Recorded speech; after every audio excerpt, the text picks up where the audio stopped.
Lahat sa kanya'y napapalinga. Bago ba tumaunahan, akin na nalapitan. Miss, ano nga bang pangalan?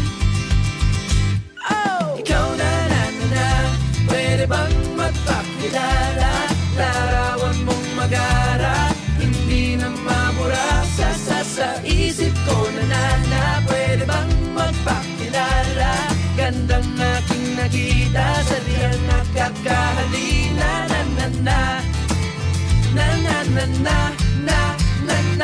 Eto na, muli ko siyang nakita. Paano na, kailangan magpabida. Biglang nagkamanggaan, siya'y aking nahawakan. Kay gandang talaga, lalo sa malapitan. Pasimple ng kakausapin, nang bigla lang